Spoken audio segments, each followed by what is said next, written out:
ஒரே ஒரு வசனம், எவரையும் மேன்மைப்படுத்தவும் பலப்படுத்தவும் உங்களுடைய கரத்தினால் ஆகும்.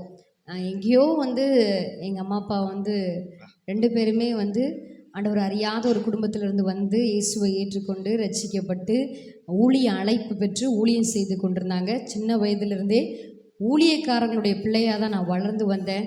ஆண்டவரை அதிகமாக தேடுவதும் வசனம் வாசிப்பதும் தியானிப்பதும் இப்படியே வளர்ந்து கொண்டு வந்தேன். நம்ம எதிர்காலம் வர்றப்போ ஒவ்வொருத்தருக்கும் ஒரு எதிர்காலம் இருக்கும். வேலைக்கு போகணும், நல்ல ஒரு ஜாபுக்கு போகணும், நம்ம வேலைக்கு போய் நம்ம குடும்பத்தினருக்கு நம்ம பிரயோஜனமாக இருக்கணும், ஊழியம் செய்கிற பெற்றோருக்கு பிரயோஜனமாக இருக்கணும்னு சொல்லி விருப்பப்பட்ட மகள் தான் நான். ஆனால் ஆண்டவர் என்னையும் ஊழியத்துக்கு அழைத்து கொண்டு நான் அறியாத இடங்களுக்கெல்லாம் ஆண்டவர் என்னை கொண்டு போய் எடுத்து பயன்படுத்தி எப்படி எனக்கு வர்ஷிப் பண்ணணும், என்ன பாடணும், என்ன பண்ணணும் எதுவுமே தெரியாது. எல்லாவற்றையும் ஆண்டவர் பொறுமையாக எனக்கு கற்றுக் கொடுத்து இன்றைக்கி ஆண்டவருடைய ஊழியத்தை முழு நேரமாக செய்வதற்கு ஆண்டவர் எனக்கு பெரிய ஸ்லாக்கியத்தை கொடுத்துருக்கிறார். இதுதான் என் வாழ்க்கையில் கிடைத்த ஒரு பெரிய பாக்கியமாக நினைக்கிறேன். உலகத்தில் நம்ம படித்து எவ்வளோ வேலைக்கு போகலாம், நிறைய பணம் சம்பாதிக்கலாம், எல்லாம் செய்யலாம். ஆனால் ஆண்டவருடைய ராஜ்யத்தை கட்டுவது தான் ஒரு பெரிய பணி. இந்த பணியில் ஏசப்பா என்னை வைத்துப்பதற்காக ஆண்டவருக்கு ரொம்ப நன்றி செலுத்துகிறேன். கர்த்தர் தாமே ஆசீர்வதிப்பார். நீங்கள் எத்தனை பேர் மத்தியிலமா அதிகமாக ஆராதிச்சிருக்கீங்க?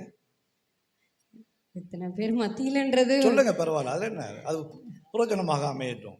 அங்கே இயேசுவிடுகிறார் ஊழியத்தில் திறப்பின் வாசல் ஜெபங்கள் நடக்கும்.